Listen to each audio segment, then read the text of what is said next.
Et bienvenue à tous. C'est vraiment à mon tour de vous remercier d'être parmi nous aujourd'hui. Je suis particulièrement excité et content d'être avec vous aujourd'hui, pas juste parce qu'on fait un webinaire, c'est pas notre premier avec Groupe Neos. Par contre, c'est notre premier avec un de nos partenaires, avec un de nos clients. On va parler moins de théorie aujourd'hui, on va vous donner des choses qui se passent vraiment dans les organisations, comment on déploie une stratégie ou un environnement analytique. C'est des choses qu'on va discuter aujourd'hui, comment on le fait et non pas en discuter de façon théorique. Donc aujourd'hui, on va vraiment regarder une étude de cas d'un projet de refonte analytique avec la vie en rose dans le cadre de notre webinaire collaboratif. Donc, asseyez-vous confortablement et profitez-en bien. Donc aujourd'hui, on va couvrir plusieurs sujets. En premier, on va se présenter, moi et Marc-André, on va présenter le groupe Neos, on va présenter la vie en rose aussi. On va regarder ensuite comment la vie en rose se démarque de sa compétition avec sa stratégie de transformation numérique. Par la suite, on va regarder les défis de l'environnement analytique actuel que la vie en rose utilise. On va regarder comment ce nouvel environnement-là est structuré. Et on va regarder aussi certains enjeux qu'on a rencontrés durant ce projet-là, puis comment on les a solutionnés aussi. Encore une fois, ici, on va avoir des exemples très concrets. Par la suite, on va regarder comment l'environnement aide la vie en rose aujourd'hui. Et finalement, on va porter notre regard vers le futur, puis on va regarder les nouvelles possibilités qui s'offrent à la vie en rose après avoir effectué le projet. Donc, je vais commencer avec une petite présentation de moi et Marc-André. Marc-André, je vais te laisser la parole et te laisser te présenter en premier. Merci Gabriel. Bonjour tout le monde. Très excité, très content d'être dans ce webinaire-là également. C'est une première expérience conjointe aussi de mon côté. Donc, je m'appelle Marc-André Turmel. Je travaille au sein du département TI de la vie en rose depuis une dizaine d'années. J'ai d'abord commencé en tant que programmeur analyste, donc j'ai un bagage peut-être plus technique à la base, mais je me suis rapidement dirigé vers me spécialiser vers les bases de données qui sont gérées chez La Vie en Rose. Puis depuis 3 ans, j'occupe un rôle de spécialiste en intelligence d'affaires. Donc, mon rôle dans ce poste-là, c'est d'accompagner tous les employés de l'entreprise, peu importe le département, dans leur quête de consommer des données qui sont disponibles dans nos différents systèmes, dans nos différents environnements pour avoir une meilleure vision sur ce qui se passe dans l'entreprise. Que ce soit au niveau de Power BI, au niveau d'aspects plus techniques, étant donné mon passé de programmeur. Donc, je m'implique autant au niveau des ETL que du développement des rapports ou de la mise en place de l'administration de la plateforme d'intelligence d'affaires. À toi, Gabriel. Je rajouterais ce qui aide beaucoup Marc-André, c'est le fait que tu es là depuis longtemps aussi, tu connais bien les utilisateurs, ça nous a vraiment aidé là, dans l'implémentation de cette solution-là. Oui, tout à fait. Pour ma part, moi, je me nomme Gabriel Guimond-Prévost, je suis architecte principal de solutions chez Groupe Neos, puis je travaille dans le domaine analytique, intelligence d'affaires vraiment depuis le tout début de ma carrière. Chez Neos, je conseille nos clients dans l'implémentation de leurs solutions analytiques. Puis dans le cadre du projet, je suis responsable de la conception puis de l'élaboration de l'ensemble de la solution. Aussi, je possède 2 certifications Microsoft, une pour Power BI et l'autre pour vraiment tout l'environnement analytique là, qui soutient la solution qu'on va vous présenter aujourd'hui. Donc, Marc-André, je vais te retourner la parole pour que tu nous dises quelques mots sur la vie en rose. Ben oui, puisque ça fait 10 ans que je travaille, je commence à connaître un peu l'entreprise, on va dire. On est le principal détaillant canadien orienté vers la lingerie, les vêtements de nuit, les maillots de bain pour les femmes. On a des magasins coast to coast, donc dans les 10 provinces, sous la bannière La Vie en Rose et La Vie en Rose Entrepôt. Depuis 2015, l'entreprise a fait aussi l'acquisition de la chaîne Bikini Village. Puis, on procède à l'expansion de cette marque-là, de cette bannière-là à travers le pays également. Donc, on a commencé à ouvrir plus de magasins dans les provinces où c'était moins présent avant 2015. Donc, présentement, on a 275 boutiques à peu près en sol canadien. 2 magasins en ligne, donc un pour La Vie en Rose, un pour Bikini Village. On a aussi un site transactionnel qui est ouvert au marché américain. Et puis, la marque puis les boutiques de La Vie en Rose sont aussi présentes dans 18 pays à l'international. On a, je pense, de mémoire, environ 80 boutiques là, à l'extérieur du Canada. Donc, c'est une marque qui continue de grandir. Merci Marc-André. Quelques mots sur le groupe Neos maintenant. On est vraiment des experts en données. Tout ce qui est données, analytique, intelligence d'affaires, intelligence artificielle, c'est quelque chose qu'on peut réaliser. On est vraiment des spécialistes, surtout des passionnés, des gens qui adorent travailler avec les données à tous les jours. On effectue aussi différents types de projets, donc des types de projets de modernisation d'environnement analytique, comme vous allez le voir aujourd'hui. Puis aussi, on peut créer des feuilles de route pour votre environnement. Donc, ce qu'on fait, c'est qu'on va analyser votre environnement, on va préparer une cible à laquelle vous voulez atteindre, puis on va détailler les différentes initiatives clés que vous devriez réaliser pour améliorer l'offre analytique de votre organisation. Aussi, on va créer nos propres produits analytiques via Neos Venture. Puis, on est partenaire avec Microsoft aussi. Et justement, l'environnement que vous allez voir aujourd'hui a été créé principalement avec des outils Microsoft. Et même, je pourrais ramener ça vers Azure aussi, vers l'info nuagique aussi. Puis justement, parlant d'info nuagique et tout ça, Marc-André, je te retourne la parole pour parler de la transformation numérique chez La Vie en Rose. Oui, merci. Puis en fait, je vais commencer d'entrée de jeu par rapport à ton commentaire sur Microsoft. Il faut comprendre qu'ici, à l'interne, chez La Vie en Rose, on était déjà une shop Microsoft, on va dire. Même avant de passer à l'info nuagique, on était majoritairement sur des technologies de Microsoft. Donc, on parle de Windows, de SQL Server, d'applications .NET, ce genre de choses-là. Donc, la transformation numérique, en fait, ça a commencé en 2017. Excusez-moi. C'est un projet qui s'est fait à l'échelle de l'entreprise au complet. Donc, ce n'est pas juste au niveau TI, mais l'horizon sur 5 ans était de transformer radicalement la façon de fonctionner à l'interne à tous les niveaux pour optimiser l'entreprise et aussi pour passer au niveau supérieur de croissance. Du côté TI en particulier, ce qui a été fait, on a changé plusieurs systèmes qui étaient soit vieillissants ou qu'on a rajouté des nouveaux systèmes informatiques pour gérer des choses qui n'étaient pas aussi bien gérées auparavant. Donc, la première des choses, ça a été le centre de distribution qui a subi une transformation quand même assez importante. En 2020, ensuite, on a le système ERP, donc vraiment le système central qui a été complètement changé pour une nouvelle solution qui est implantée en info nuagique. Et donc, depuis quelques années, on travaille à se défaire de tout ce qui est solution on-premises le plus possible. La seule exception étant le centre de distribution parce que, bon, il y a des choses qui se déroulent en temps réel. On sait que le cloud avec le real-time, c'est encore un peu difficile par moment. Donc, c'est notre seule exception, mais pour vous donner une image parlante, là, on a un nouveau siège social qui va être inauguré probablement vers la fin de l'année, puis il n'y a pas de salle de serveur dans cette bâtisse-là. Donc, on s'en va vraiment à 99 % dans le nuage là, avec l'exception du centre de distribution. Donc, c'est ça. Toutes nos nouvelles solutions ERP sont en info nuagique et par conséquent, on a commencé à travailler sur le BI aussi de la même façon. Donc, depuis le printemps 2021 avec Groupe Neos. Donc, si je passe au défi de l'environnement actuel, donc, la solution analytique qui était présente chez La Vie en Rose avant qu'on débute le projet, c'est une solution qui était en place depuis environ 12 ans.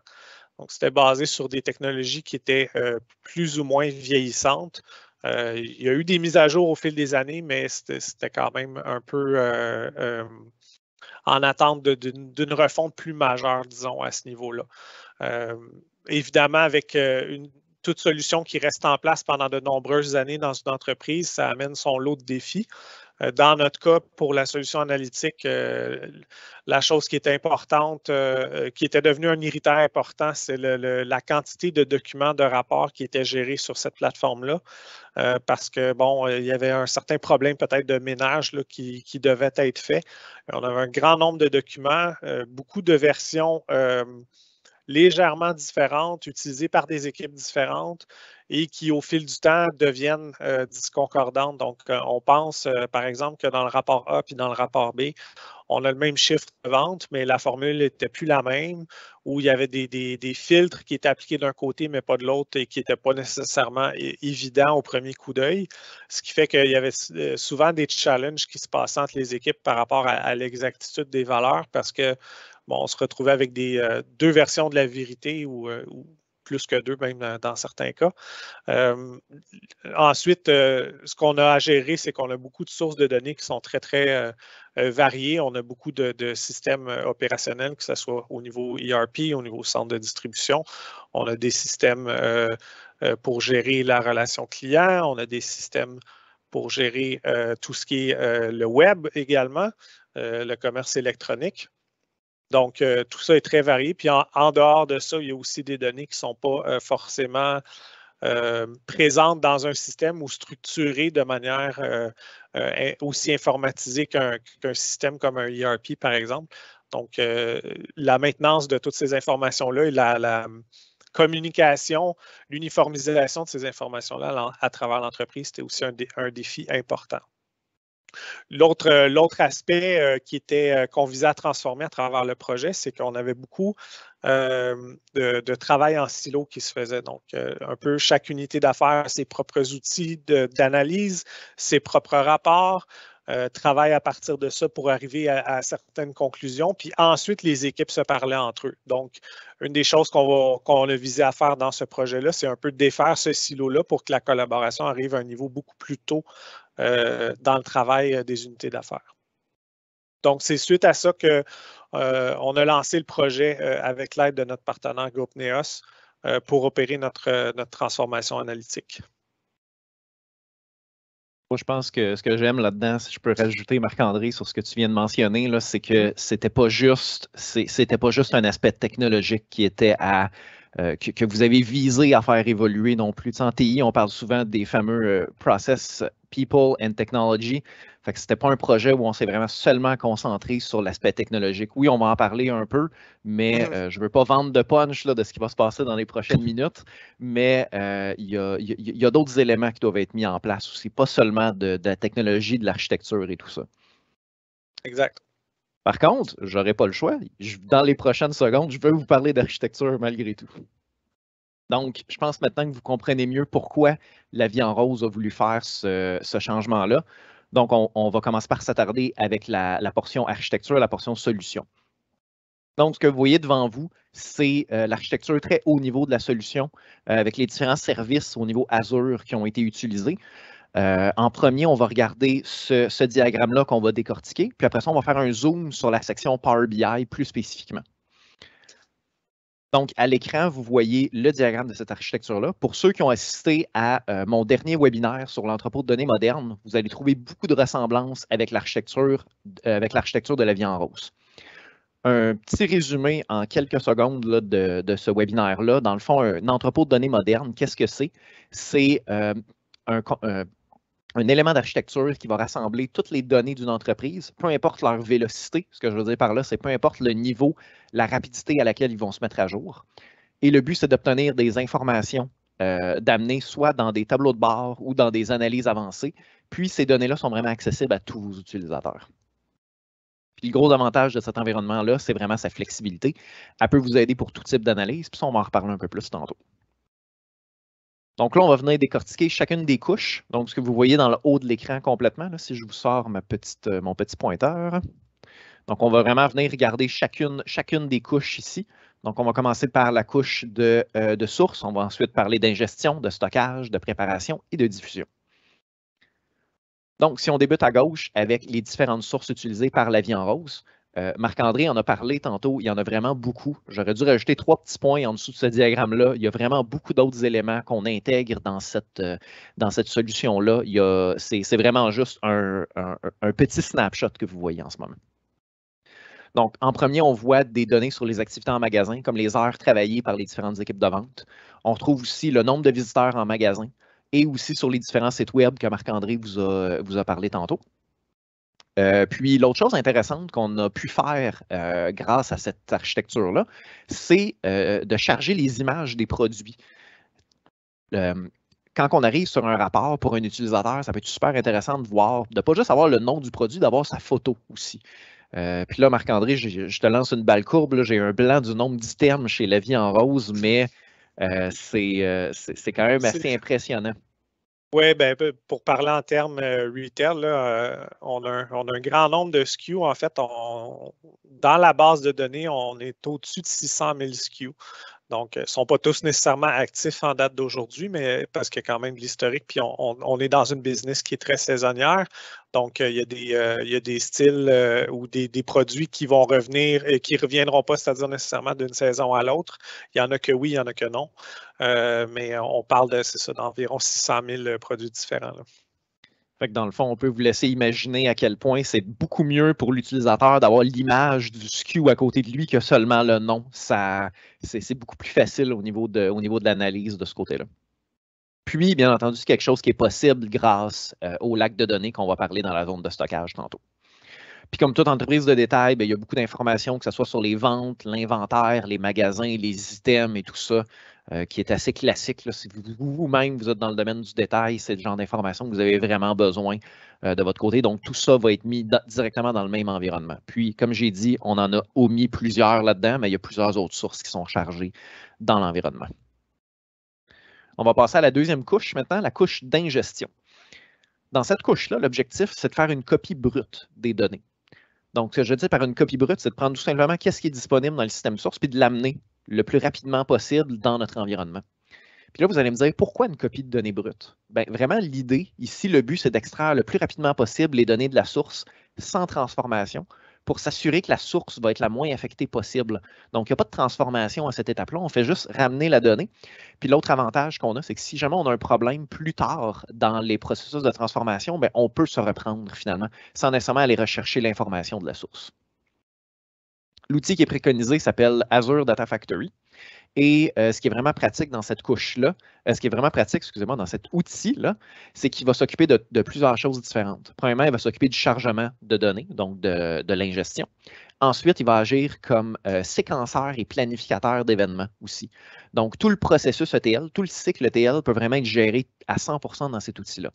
Puis aussi, il y a d'autres éléments qui se nomment les data flows, on va en parler un peu plus tard, qui s'occupent vraiment de la transformation et de la préparation des données. Gabriel, si je peux me permettre de rajouter par rapport à ton point, en ce qui concerne la capacité de reprendre un chargement à partir des sources de cette copie brute-là des données. L'autre aspect intéressant que ça peut apporter, c'est que des fois, dans les systèmes sources, il y a un certain archivage ou nettoyage d'historique qui va se faire. Donc, la donnée ne sera pas nécessairement disponible pour toujours dans le système source. Donc, le fait d'avoir cette copie-là, directement dans le lac de données au niveau du stade d'ingestion, puis de pouvoir s'y fier dans le futur pour autant de temps qu'on veut, c'est un avantage quand même au-delà de nos systèmes opérationnels. Ça devient le cerveau de l'organisation, où tout est emmagasiné. C'est un très bon point, Marc-André. Prochaine couche, on passe justement à la zone de stockage. Bon, bien, on a copié ces données-là où on va les mettre. Donc, la star vraiment de cette couche-là va être le lac de données. Moi, j'aime toujours comparer un lac de données au disque dur de votre ordinateur. Ce que ça veut dire, c'est qu'on peut stocker tout type de données, puis il va être sécurisé grâce à des dossiers. Chez La Vie en Rose, le lac de données va contenir 3 couches. On les a nommées Raw, Curated et Harmonized. Dans la zone RAW, on va vraiment retrouver les données brutes, donc le résultat de la copie de données qu'on a fait à l'étape précédente. Ensuite, la zone Curated, c'est là où on va commencer du nettoyage de données. Et dans la zone Harmonized, c'est là qu'on va harmoniser les données puis les préparer à les envoyer dans l'entrepôt de données. L'exemple d'harmonisation que je peux vous donner, c'est chez La Vie en Rose, le système qui gère les ventes en Amérique du Nord puis à l'international est différent. Donc, c'est vraiment dans la zone Harmonized qu'on va mettre ces deux données-là ensemble, finalement, qu'on va les ramener de la même façon. Comme ça, on peut avoir des rapports où on a les données des deux différents éléments. Donc, c'est une belle valeur ajoutée pour La Vie en Rose aussi. Aussi, avec le lac de données, on va vraiment retrouver l'information plus facilement et plus rapidement.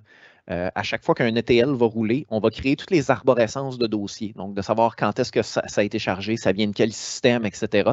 Donc, ça devient vraiment simple de se retrouver à l'intérieur du lac. Puis aussi, elles peuvent être sécurisées. Par exemple, c'est seulement les processus ETL qui ont accès aux données RAW. Puis aussi, dans le futur, on pourrait créer d'autres zones pour d'autres différents besoins au niveau de la vie en rose. Il y a plusieurs fans de données ici puis de chiffres. Donc, avant de passer à la prochaine couche, je vais vous lancer quelques chiffres comme ça, juste pour vous donner l'amplitude du projet. À chaque jour, on traite environ 100 gigaoctets de données. Puis actuellement, le lac contient à peu près 4,5 téraoctets. Puis pour vous ramener ça sur une échelle identique, c'est 4500 gigaoctets. Avant-dernière couche, maintenant, c'est la zone de préparation de données. Donc, c'est là qu'on vient, après les avoir stockées, c'est là qu'il y a un back and forth un peu entre les deux différentes couches, donc la couche de préparation et la couche de stockage, où on vient faire passer les données entre les différentes couches puis venir effectuer les transformations. On utilise encore une fois Azure Data Factory pour faire ces transformations-là, plus particulièrement les data flows. Aussi, grâce à la flexibilité de l'entrepôt de données moderne, ça arrive qu'on va utiliser des procédures stockées dans Azure Synapse aussi pour faire des transformations. Donc, ce qui est bien encore avec ça, c'est qu'on a plusieurs outils qui sont possibles, puis on les adapte aux défis qu'on a devant nous. Même si on voudrait, on pourrait utiliser un outil comme Databricks là, pour faire les modifications. Ce n'est pas un choix qui a été effectué ici, mais on aurait cette flexibilité-là. Aussi, on va augmenter la performance de l'environnement pour respecter vraiment toutes les SLA de chargement de données, pour être certain que l'entrepôt de données soit chargé au bon moment quand les gens vont consulter leur rapport.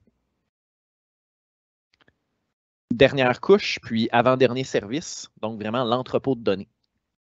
L'entrepôt de données va être créé avec le service Azure Synapse. Lui aussi peut moduler ses performances durant la période de transformation puis de chargement des données. Puis aussi, on peut moduler sa performance durant le rafraîchissement des données de Power BI aussi. Puis quand le service n'est pas utilisé, on peut l'arrêter vu que le service est chargé à l'heure et à la performance.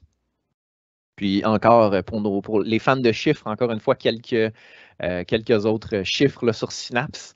Dans Synapse, on a à peu près 130 gigaoctets de données.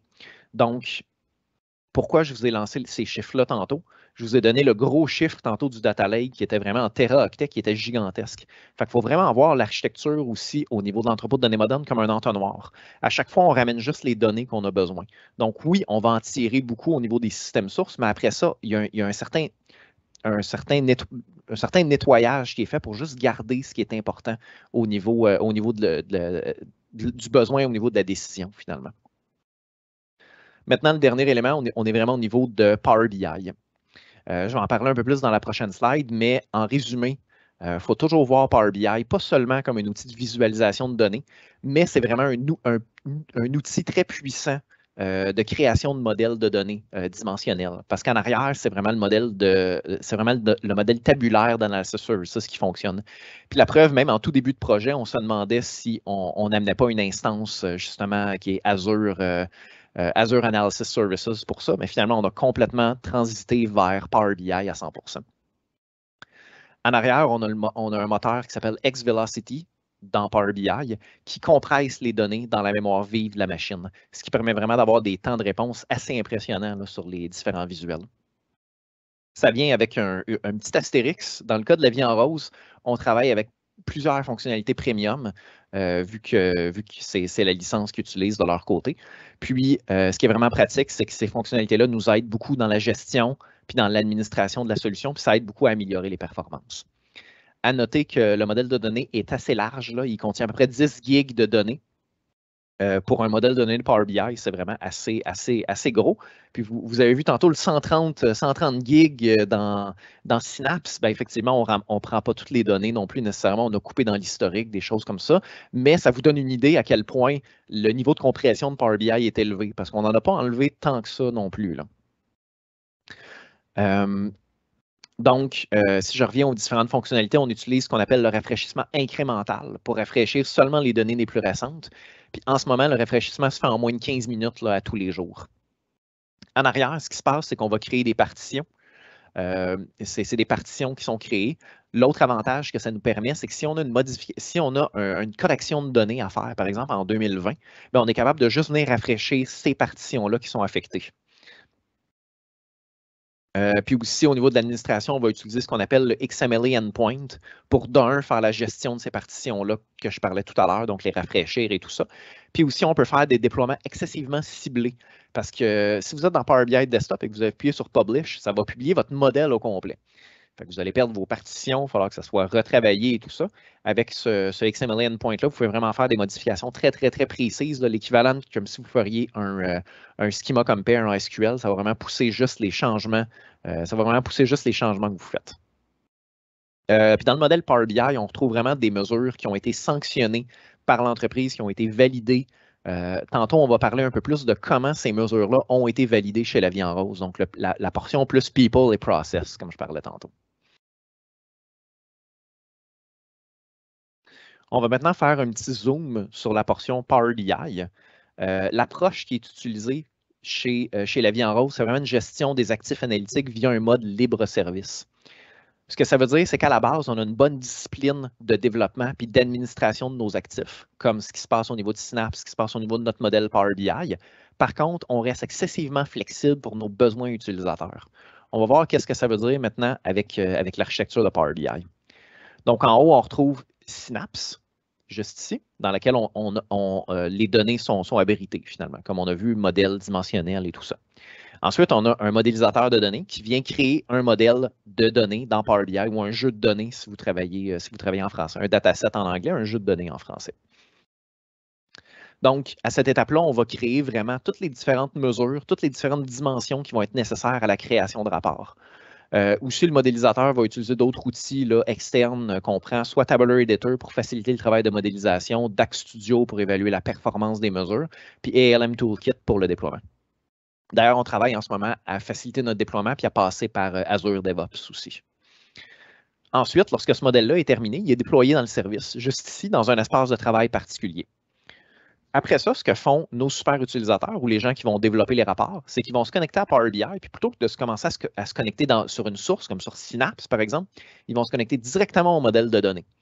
Donc, l'avantage qu'on a avec ça, c'est que tout le travail qui est fait en amont de transformation de données, de jointure entre différentes tables, de création de mesures d'axes, c'est déjà pris en compte. Fait que là, on peut vraiment utiliser Power BI comme un outil 100% de visualisation, de drag and drop. Ça devient quand même relativement simple pour l'usager de créer ses propres rapports. Puis après ça, ils sont déployés, puis ils sont envoyés dans une application, puis visualisés par des utilisateurs finaux. Aussi, ces utilisateurs finaux-là peuvent passer par Excel, peuvent passer par le Analyze in Excel qui existe déjà dans Power BI. Puis les gens vont se connecter directement au modèle de données. Ce que ça fait, c'est que ça gère l'analyse ad hoc de données parce que, écoutez, une entreprise ne pourra jamais se débarrasser d'Excel. Ça fait partie de notre vie professionnelle. Il faut encadrer l'utilisation d'Excel et non pas le bannir totalement. Donc, ça, c'est une façon que les gens qui se connectent au rapport, les gens qui se connectent à Excel ont vraiment les mêmes définitions des métriques et tout ça. Laissez-moi valider si je voulais vous dire autre chose là-dessus. C'est pas mal complet pour la portion libre-service. On va maintenant passer à la portion des différents défis qu'on a eus pendant le projet. Puis je vais laisser Marc-André commencer à parler de la portion plus People et Process. Je te retourne la parole, Marc-André. Merci Gabriel pour la belle présentation technique. Ça résume bien l'architecture du projet qu'on a établi depuis 1 an.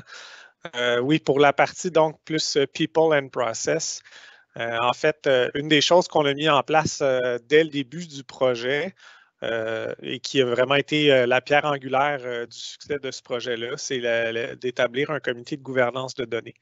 On en a parlé très, très tôt à l'interne aussi, puis dans nos premières discussions avec NEOS, comme quoi que c'est un morceau important à mettre en place pour le projet.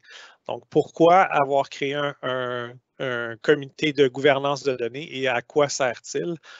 C'est de ça que je vais vous parler dans cette slide-là. Donc, la principale responsabilité, en fait, ce qu'on voulait faire au départ du projet en créant ce comité-là, c'était d'impliquer directement les utilisateurs des unités d'affaires dans le projet parce qu'au final, c'est eux qui consultent les données, c'est eux qui savent ce que les données veulent dire et doivent vouloir dire. Que ce soit en termes de terminologie ou de règles d'affaires, de calcul. Donc, c'est important pour les TI de les impliquer dans ce projet-là pour que ça soit eux, finalement, qui prennent les décisions quant à comment structurer l'environnement analytique d'un point de vue utilisateur. Donc, progressivement, durant le projet, la responsabilité, le pilotage du comité de gouvernance, bon, ça a été initié par Gabriel et moi-même au départ du projet. Le hand-off, excusez-moi l'expression, l'anglicisme, s'est fait progressivement au cours de la dernière année pour que ça soit davantage les gens des unités d'affaires chez La Vie en Rose qui pilotent ce comité-là. L'idée était d'avoir d'un représentant de chacun des différents départements, chacune des unités d'affaires autour de la table pour que quand on discute de définitions communes ou de façon de faire, de façon de calculer des mesures, des informations qui vont se retrouver en tant que mesures dans le modèle de données, que ça soit concordant pour tout le monde et qu'on puisse s'entendre donc sur une définition commune. Au courant du projet, donc, le comité a été amené à se prononcer sur différents types de décisions. Donc, comme je disais, la définition des mesures, nomenclature, la terminologie, tout ça. Il a aussi été question de l'approbation pour la stratégie de rétention des données. Donc, comme Gabriel l'a présenté durant les slides techniques, vous savez, la solution est comme définie comme une espèce d'entonnoir. Donc, plus on se rapproche de Power BI, moins il y a de données disponibles. Puis, une des choses qui a contribué au filtre de différence entre Synapse et Power BI, c'était justement la rétention de l'historique. Parce qu'on a quand même des données qui datent depuis le plus ancien, je pense, c'est 2009 ou 2010 qu'on a dans notre entrepôt de données. Mais c'est bien certain que des données de vente de ces années-là, ça intéresse rarement les utilisateurs dans le quotidien maintenant. Donc, d'avoir cette information-là présente dans le modèle Power BI n'était pas nécessairement un avantage versus l'espace mémoire qui était requis pour le faire. Donc, c'est dans cette optique-là que la stratégie de rétention de données a été établie avec le comité de gouvernance. Puis, l'autre point très important durant le projet que le comité a su prendre en charge, c'était la priorisation des développements. Donc, au fil de l'approche itérative de ce projet-là, il a été question, bon, quelles sont les zones de données qu'on doit faire surfacer dans Power BI en premier, parce qu'il y a des besoins plus criants de créer des nouveaux rapports à ce niveau-là pour remplacer la plateforme vieillissante plus progressivement, plus rapidement peut-être pour les ventes que pour d'autres informations en ce qui concerne le trafic web ou des exemples comme ça. Donc, le comité a joué un rôle de priorisation qui était très, très important pour guider les actions, autant de l'équipe TI chez La Vie en Rose que de l'équipe du groupe NEOS. Puis, plus récemment, ça s'est même encore davantage concrétisé en ce qui concerne le transfert de responsabilité vers les unités d'affaires, parce qu'on a aussi, l'entreprise a créé à l'interne une équipe qui s'appelle Données analytiques, où là, c'est des gens qui sont issus du milieu d'affaires, qui ne sont pas issus des TI à la base, mais qui vont opérer comme un département de service pour toutes les autres unités d'affaires de l'entreprise en termes de services conseils sur la façon d'aller chercher les données, de construire des rapports. Donc, ils s'insèrent un petit peu entre le rôle que moi j'occupe en tant que spécialiste intelligence d'affaires, puis les différents super utilisateurs qu'on a vus dans la slide tantôt avec Gabriel. Donc, tous ces gens-là travaillent en collaboration maintenant et c'est l'équipe de données analytiques qui a le lead sur le comité de gouvernance désormais. Donc, les TI sont plus là comme observateurs et pour apporter un éclairage technique lorsque c'est nécessaire. Ce que j'aime aussi, Marc-André, si je peux rajouter, c'est que là, effectivement, il y a le comité de gouvernance qui est là pour piloter. Moi, j'appelle ça un peu le chien de garde, si on veut, qui est là pour approuver les rapports qui arrivent dans l'environnement, qui est là pour se poser ce genre de questions-là. Par contre, il y a quelque chose qui est en train de naître, puis que moi, je trouve super intéressant, c'est une espèce de communauté Power BI. Je pense que j'ai le bon nom aussi, là. Donc, oui. C'est une communauté qui se rencontre, qui est beaucoup plus large c'est vraiment les gens qui vont, parce que les gens du comité de gouvernance ne vont pas nécessairement faire la création de rapports ou être dans l'outil à tous les jours. Puis, il y a vraiment une communauté qui s'est bâtie encore grâce à l'équipe donnée et analytique, où il y a des rencontres hebdomadaires, du partage de connaissances. Il y a un channel Teams qui a été mis en place. Il y a des lunch and learn qui sont faites par cette équipe-là également, oui. Exact. Moi, tellement qu'il y a de contenu, je commence à avoir de la misère à suivre cette équipe-là. Là. C'est vraiment impressionnant qu'est-ce qui se passe là. Fait qu'il y a vraiment l'équipe qui joue chien de garde et on commence à redonner le pouvoir aux usagers, aux gens qui ont ces questions d'affaires-là, à y répondre pour eux-mêmes. Ça, je trouve que c'est un autre bon aspect aussi. Oui, ça a beaucoup diminué la dépendance à l'équipe TI qui, malgré que le siège social emploie au-dessus de 200 personnes, on a une équipe, les TI au complet, c'est à peu près, je pense, 25 personnes de mémoire. Puis en intelligence d'affaires, je suis le seul. Là. Donc, on s'entend que piloter un one-man show, c'est pas toujours évident, mais en redonnant, c'est ça, dans le mode libre service, en redonnant davantage d'autonomie puis de pouvoir aux utilisateurs finaux, ben tout le monde y gagne finalement parce que les gens ont accès plus rapidement à ce qu'ils ont besoin ou plus facilement. Puis il y a une dépendance vers les TI là, qui est moins grande, moins importante là, dans les opérations quotidiennes. Exact. Fait que ça, c'était vraiment un gros point là, au niveau processus puis au niveau personne là, qui a été mis en place dans ce projet-là. Marc-André, si c'est bon pour toi, je vais continuer dans les points un peu plus techniques que je vais passer rapidement pour qu'on ait le temps pour des questions. Donc, un des points au niveau technique, c'est bien entendu la vie en rose est basée au Québec et dans le reste du Canada. Donc, la traduction du modèle, c'est important pour la vie en rose. Puis la fonctionnalité, elle n'existe pas directement dans Power BI Desktop. Donc, on a utilisé Tabular Editor pour ce faire. Vous allez voir quelques exemples dans la prochaine slide. Aussi, un point pour aider dans la portion libre service, c'est qu'on voulait aider les utilisateurs à apprendre le langage DAX. C'est souvent vu comme un langage facile à commencer, mais une fois qu'on rentre dans des fonctions plus avancées, ça peut devenir assez complexe. Fait que ce qu'on a fait, c'est qu'on a encore utilisé Tabular Editor pour rendre disponible dans la description des mesures le code DAX qui est utilisé. Donc, ce qu'on fait, c'est qu'on documente le modèle directement à l'intérieur de celui-ci, puis on aide les super utilisateurs à commencer tranquillement en DAX. Ils peuvent prendre une partie du code, puis le réutiliser pour faire quelque chose de semblable. Puis aussi, on a travaillé de pair avec Microsoft pendant le projet pour optimiser le modèle aussi. On en a parlé rapidement, puis c'est toutes des choses qui ont été discutées avec le comité de gouvernance aussi. On a enlevé des enregistrements dans certaines tables de faits. On a enlevé des colonnes qui ont une très grande cardinalité. C'est vraiment un des points faibles de Power BI. Il y a beaucoup de difficultés. C'est pas le temps de mettre un gros GUID là, dans Power BI. Là, ça va être beaucoup trop lourd. Puis aussi, on a fait de l'optimisation au niveau du DAX, là, remplacer des counts distincts par des façons plus rapides de compter en DAX. Donc, il y a un paquet d'éléments comme ça qui ont été faits. Puis, on a aussi monitoré les performances de l'instance Power BI avec certains outils comme SQL Profiler, puis Report Analyzer, vraiment pour les rapports en tant que tel. Ça fait pas mal le tour au niveau des défis. Marc-André, là, je suis en train d'oublier ma slide sur Tabular Editor, je m'excuse. Voici des exemples de ce qu'on a fait vraiment avec Tabular Editor.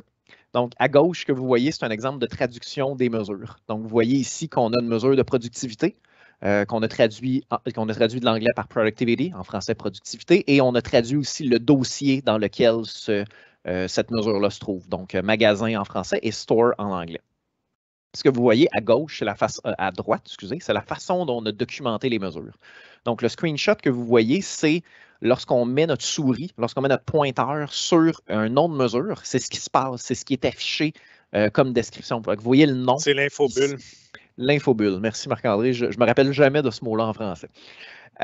Donc, vous voyez le nom de la mesure, finalement. Puis en dessous, vous voyez comment la mesure a été calculée. Donc, avec un divide, vous voyez le code DAX et vous voyez comment la mesure est traduite en français et en anglais. Fait que ça, encore une fois, ça aide vraiment les usagers à être plus autonomes là, au niveau DAX. Je n'irai pas trop en détail, mais l'autre bonne nouvelle, c'est que cette documentation-là, on l'a automatisée, encore une fois, avec Tabular Editor, puis sa possibilité de faire des scripts. Donc, tout le monde sait qu'on déteste faire de la documentation. Donc, avec ce script-là, on est capable de le faire de façon automatique. Là, c'est vrai, Marc-André. Exactement.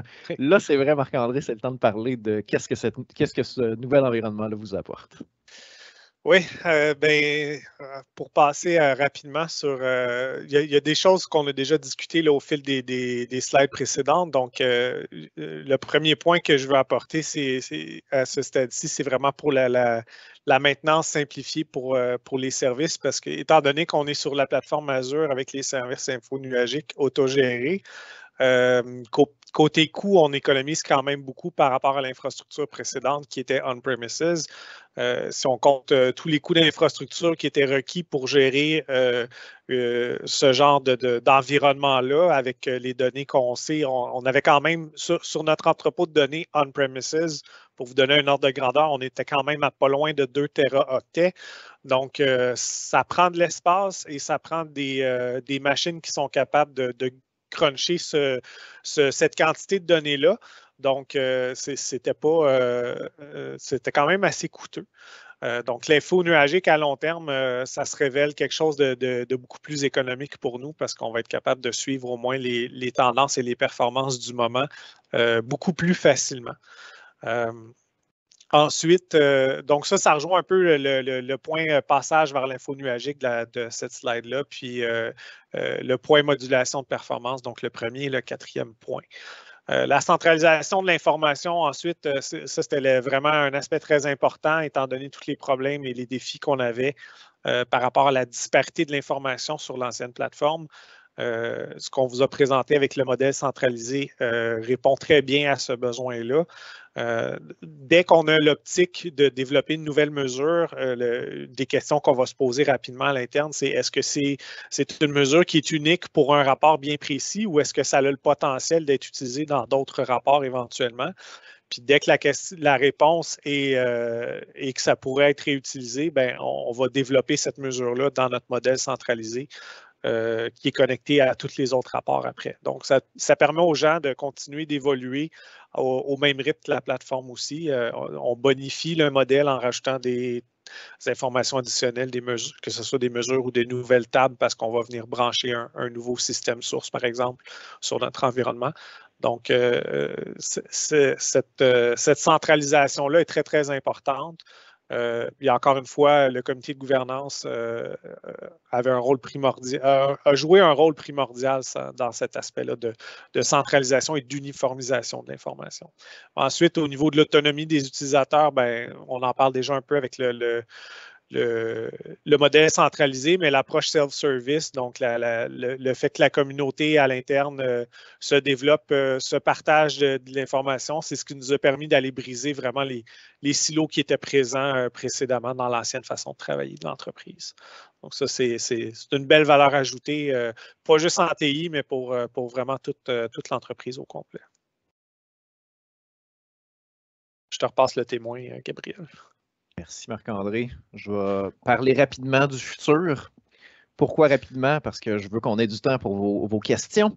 Puis, ceux qui ont vu aussi notre dernier webinaire, là, il y a beaucoup... en ce moment, on a vu l'entrepôt de données moderne vraiment utilisé dans un contexte BI. Par contre, on sait qu'on a déjà les building blocks, on a déjà les éléments avec un lac de données, avec Synapse et tout ça pour utiliser après les données pour de l'apprentissage machine ou pour de l'intégration de données en temps réel.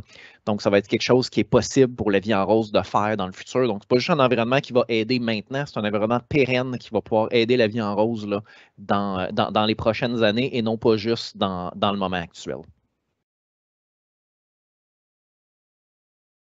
Puis, c'est ça, ça revient vraiment à ce qu'on disait au début là, avec un entrepôt de données moderne vous aide dans différents types de besoins informationnels. En ce moment, on est plus au niveau BI, mais moi, comme j'aime dire, j'aime mieux savoir c'est quoi la météo d'aujourd'hui, savoir comment je m'habille, que de savoir la météo de la semaine prochaine. Fait qu'on commence par savoir qu'est-ce qui se passe, puis après ça, la vie en rose va être capable de se poser des questions pour qu'est-ce qui va se passer finalement. Puis, l'environnement va être prêt pour gérer ce genre de questions-là. Puis, tu sais, par rapport à ça, ce que je peux peut-être rajouter, Gabriel, d'un point de vue interne, mais la création de l'équipe données analytique va aussi nourrir cette réflexion-là à l'interne, à savoir ben, qu'est-ce qu'on veut aller chercher comme optimisation, comme analyse prédictive dans les prochains mois, dans les prochaines années, basée sur ce qu'on aura été capable d'établir comme constat avec cette nouvelle plateforme BI-là. Oui. Donc, c'est Présentement, c'est moins dans ma cour, dans le sens que c'est moins dans la cour des TI, mais ça va être davantage dans l'équipe données analytiques qui vont se pencher là-dessus. Puis on va probablement avoir des interactions, toi et moi et eux, dans le futur par rapport à ça. Tu sais, ce qui est bien avec ça, c'est que là, on est proche du plancher des vaches, avec les liens avec cette équipe-là, avec les liens avec les différentes unités d'affaires. Ce que ça veut dire, c'est que si on part des projets comme ça ne sera pas des trips technologiques. Le but, ça va vraiment être de répondre à une question d'affaires et non pas de tenter de répondre à un problème qui n'existe pas finalement. Ouais. Donc, on arrive à la conclusion de notre webinaire d'aujourd'hui. On vous a parlé du projet de refonte d'environnement analytique chez La Vie en Rose. Vous avez pu voir vraiment un cas réel. Vous avez pu voir des différents défis qu'on a rencontrés, des solutions autant techniques que des solutions plus de processus puis de gens qu'on a pu avoir, puis comment on a répondu à ça. Puis vous avez pu voir les bénéfices que ça amène à La Vie en Rose, puis que ça va continuer à amener aussi.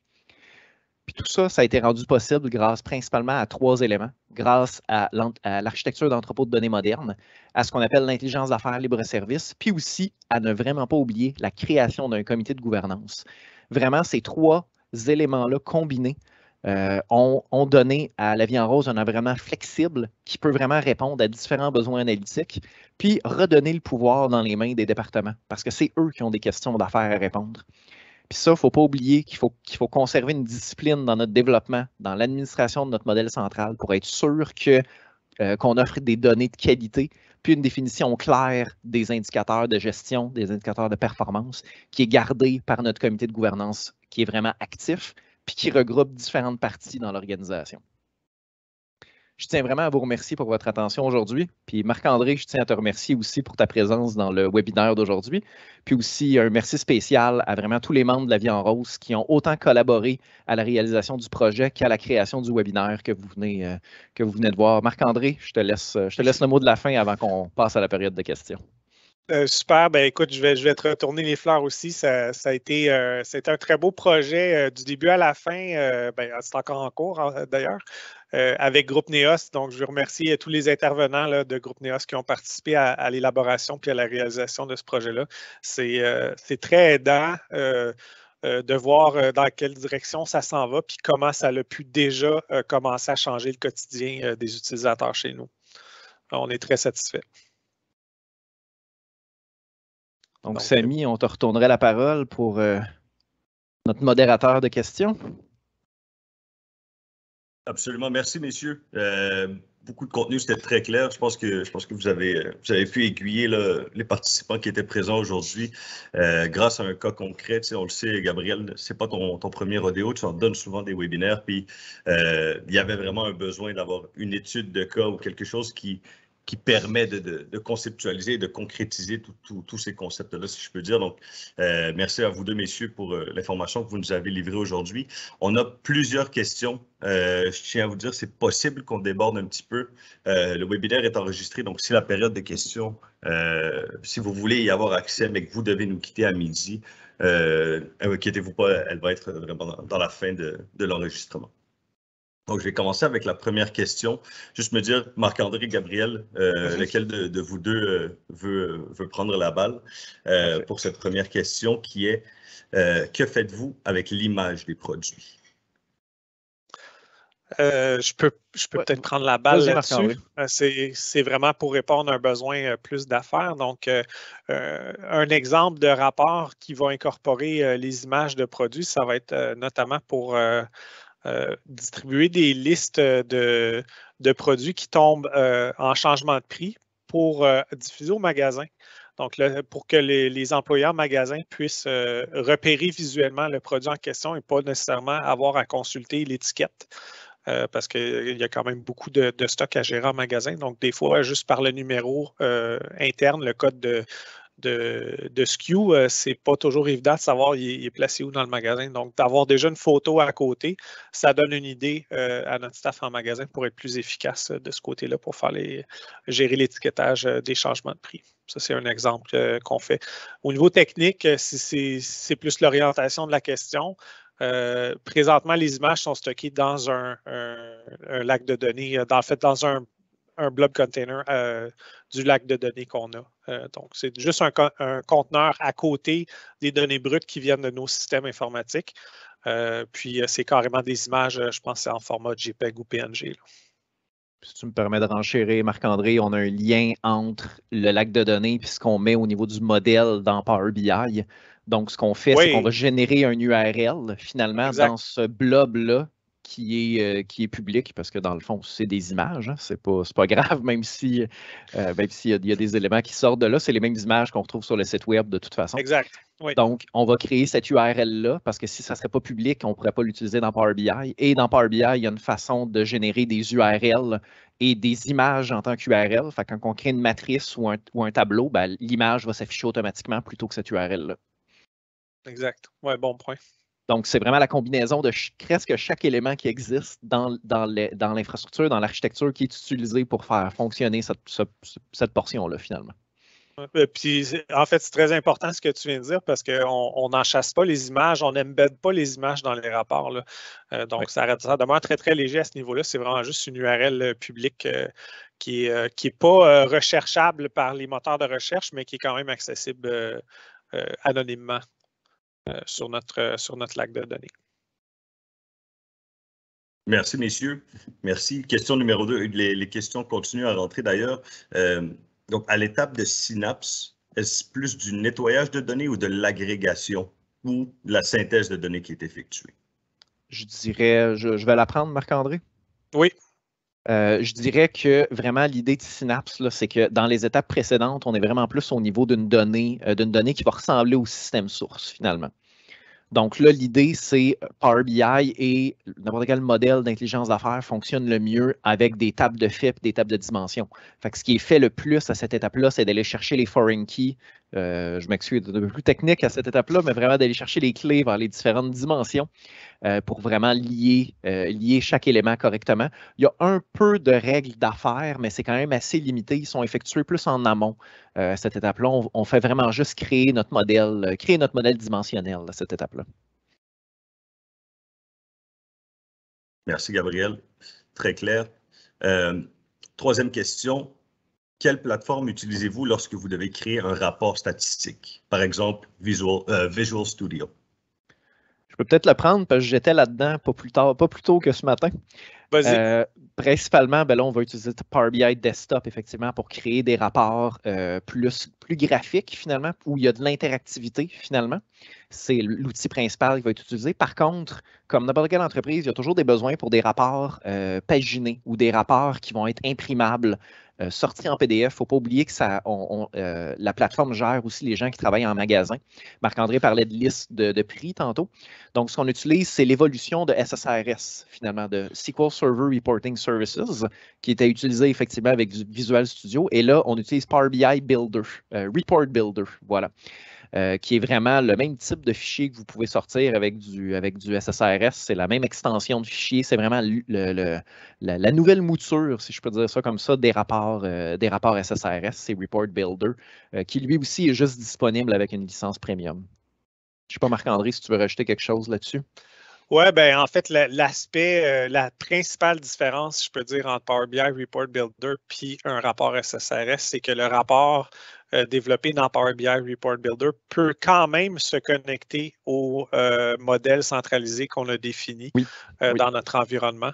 Donc, au lieu d'être une requête SQL comme on avait l'habitude de le faire, comme pour notre jeu de données dans notre rapport SSRS. Là, dans ce cas-ci, on va parler d'une requête DAX qui va chercher de l'information dans notre modèle centralisé. Donc, on peut réutiliser tout ce qui est mesure et table déjà défini dans notre modèle qui est partagé et qui sert de source à nos autres rapports Power BI interactifs puis à nos fichiers Excel aussi.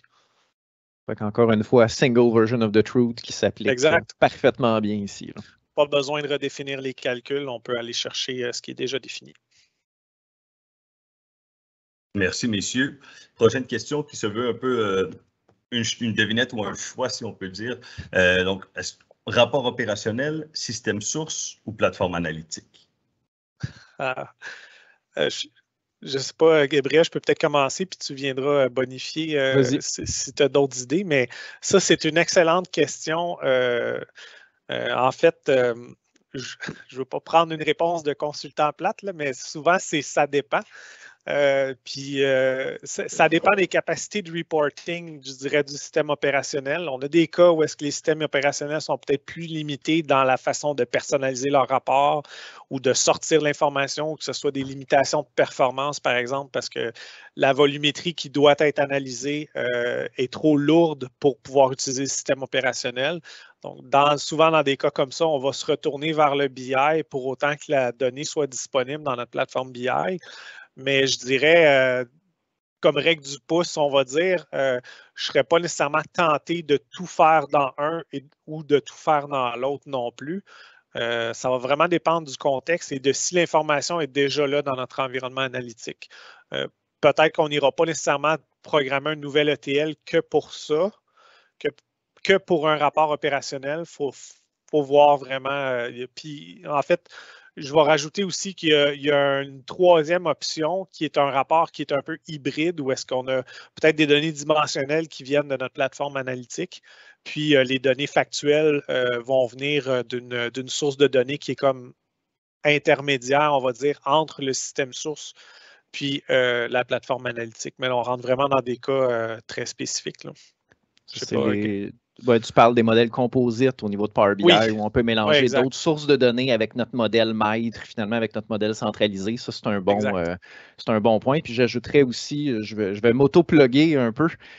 J'écris des articles sur LinkedIn à tous les mois. Puis j'ai un article justement qui a pour titre quelle source de données utiliser pour mes rapports. Un autre élément que j'aime là-dedans, c'est est-ce que vous allez mettre plus qu'une source à l'intérieur de ce rapport-là? Ça peut être un rapport opérationnel, mais est-ce que vous utilisez plus qu'une source de données? Si habituellement on utilise plus qu'une source de données, c'est là vraiment que la plateforme analytique vient jouer son rôle. Puis l'autre point aussi important, c'est à quelle vitesse vous voulez cette information-là. Plus vous êtes proche de la source, plus vous allez l'affecter. Donc, plus vous avez des chances de disturber. Là, on sait, Marc-André, c'est déjà arrivé avec le centre de distribution où on était, où on a malheureusement pas arrêté, là, mais ça a joué avec le système un peu, la portion analytique. Ça crée des lenteurs, oui, c'est ça. Ça crée des lenteurs, merci. Par contre, si vous voulez la donner très rapidement, c'est la meilleure façon, c'est de vous plugger, c'est d'avoir ce rapport-là sur votre système source. Si vous êtes un peu moins pressé, vous voulez aller chercher des informations de plusieurs sources, ben là, moi, j'irai vers l'environnement analytique. Puis je vous peut-être voir avec mon collègue Samy si on ne pourrait pas envoyer cet article-là à la personne qui a posé cette question-là. C'est bien résumé, Gab. On va investiguer, on vous relaiera le contenu avec celui du webinaire finalement par courriel. Il nous reste encore 3 questions. Je sais qu'il est 12h02, mais pour donner une idée un petit peu à ceux qui sont encore avec nous, donc il reste 3 questions pour le moment. Voici ce qui reste. La première est quel est le type de modèle de données utilisé dans Data Lake et l'entrepôt des données? Modèle en étoile, Data Vault? On est très hybride, je dirais, parce que comment j'amènerais ça? Il y a beaucoup d'attributs au niveau des items chez La Vie en Rose, vu que vous vendez des items quand même assez différents. Donc, un soutien-gorge, ce n'est pas la même chose qu'un vêtement de nuit. Donc, puis là, je ne mettrai pas de chiffres, là, mais il y a une quantité d'attributs des items assez impressionnant. Et donc, dans cet élément-là, au niveau de la base de données, on est vraiment en Snowflake. Par contre, Power BI gère pas très bien le Snowflake. A vraiment de la difficulté avec ça, puis ça augmente beaucoup la complexité du modèle. Fait que je dirais qu'au niveau de la base de données, on est plus au niveau de Snowflake, mais quand on ramène ça au niveau de Power BI, là, on convertit ça dans une grande dimension d'items où on a vraiment tous les éléments. Puis en plus, on utilise les différents dossiers. J'ai vu ça récemment, ça a été modifié. Les dossiers qui viennent dire dans la dimension item qui est très, très large, bien, on vient classer finalement les différents attributs là, pour que ça soit plus facile et plus clair pour l'usager de se promener dans les différents attributs d'items. Exact.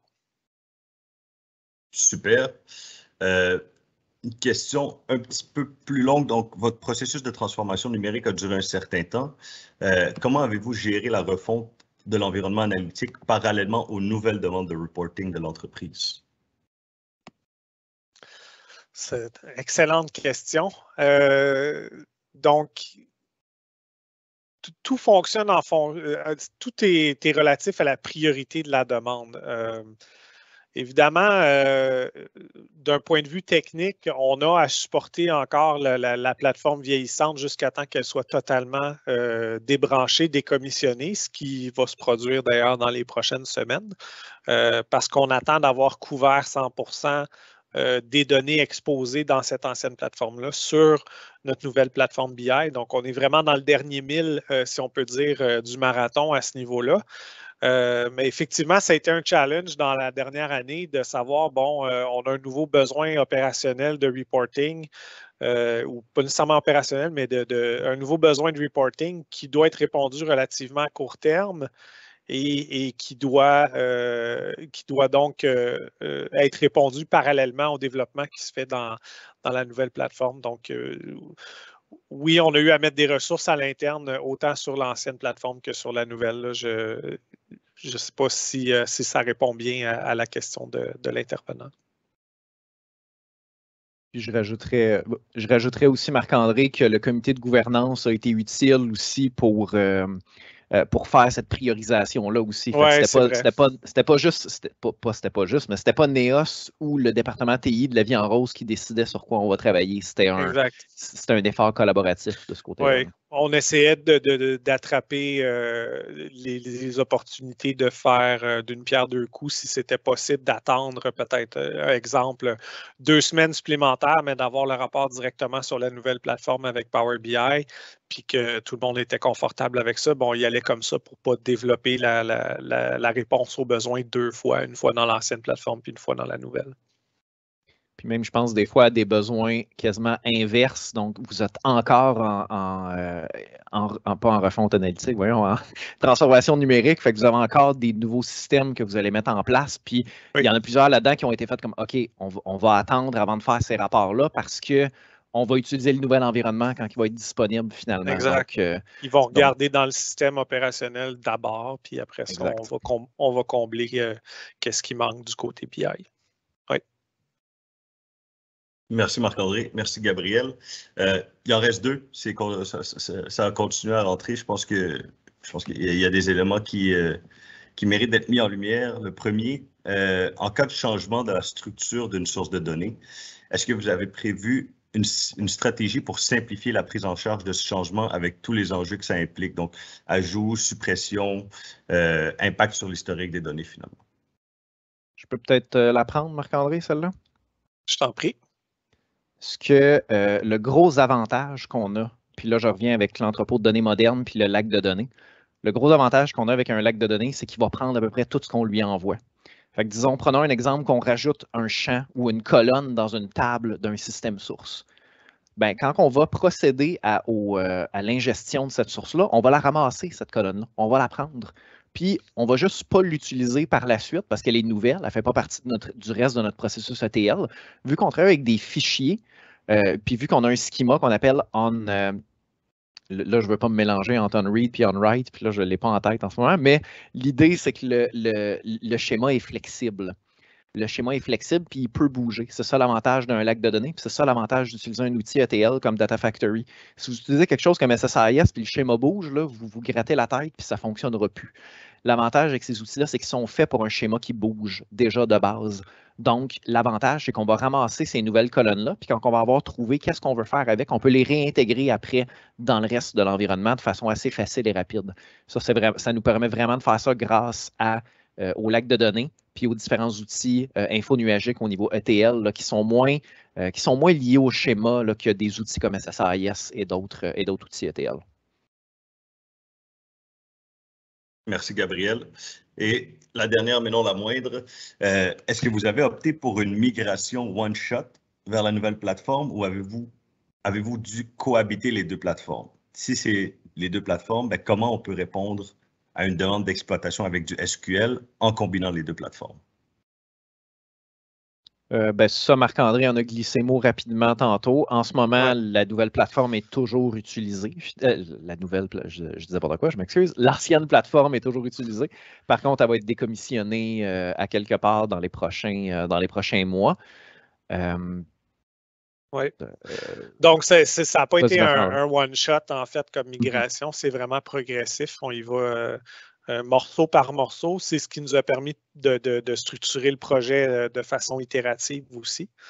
Ce qui a donné plus rapidement de la valeur pour les utilisateurs finaux. Ils n'ont pas eu besoin d'attendre plusieurs mois, voire au-delà d'un an, avant de voir le résultat de cette transformation-là. Ils sont à même de commencer à constater ce que ça leur apporte depuis déjà quelques mois. Par contre, je ne suis pas certain si j'ai bien saisi la deuxième portion de la question, qui est de créer une requête SQL qui combinerait des données qui viennent des deux environnements, donc l'ancien et le nouveau. Si c'est bien ça, on n'a pas eu à faire ça ici à l'interne. Je ne vois pas très bien dans quel scénario on aurait pu avoir besoin de le faire. Vraiment, l'objectif était de passer les données, de remplacer finalement pas juste la plateforme de reporting, mais aussi l'entrepôt de données qui était précédemment on-premises sur un serveur SQL. Là, on s'en va sur, on est rendu sur Azure Synapse. Donc, l'idée était de reproduire, on avait déjà un bon schéma en étoile là, et Snowflake, comme Gabriel le mentionnait tantôt, sur notre Data Warehouse on-prem. Donc, on a repris sensiblement la même structure de table pour la nouvelle solution dans Synapse. Donc, à ce niveau-là, il n'y a pas nécessairement d'enjeu ou de besoin là, de combinaison entre les deux bases de données, là. Par contre, il y a eu quelques fois où on a eu à charger pour simplifier le chargement, finalement, surtout historique, on a tout simplement utilisé ce qu'il y avait dans l'environnement on-prem pour le ramener dans l'environnement analytique, là. Exact. Le chargement initial, quand on a démarré le projet, est venu de là. Comme on partait avec le même schéma à peu de choses près, c'était très facile à faire. Ouais. Je pense que c'est pas mal la seule interaction que les deux systèmes ont eu entre eux, finalement. Oui, oui. C'est ADF qui pilotait cette interaction-là. Exact. Data Factory. Super, super. Merci, messieurs. Pas d'autres questions. Merci. Vous êtes vraiment nombreux à être restés au-delà du midi qu'on s'était initialement fixé. Donc, je présume que vous avez pu en tirer une certaine valeur. Merci, Marc-André, de nous avoir rejoints pour cette exécution. Merci, Gabriel, pour le contenu que vous avez créé ensemble. C'était franchement très intéressant. Je pense que ça clôt le webinaire d'aujourd'hui. On espère vraiment que vous avez apprécié. Donc, gardez un œil ouvert pour recevoir le contenu via courriel. Et si vous avez des questions supplémentaires, si des choses vous viennent en tête, là, que ce soit cet après-midi, demain ou la semaine prochaine, vous avez l'adresse à l'écran, donc info@groupeneos.com. Si vous avez des questions, que ce soit par rapport au webinaire d'aujourd'hui ou à des initiatives que vous menez à l'interne, ça va nous faire plaisir vraiment de vous donner un support et de répondre à vos questions finalement. Donc, messieurs, dames, bon jeudi, bon après-midi et à la prochaine. Merci à tous. Merci, bonne journée.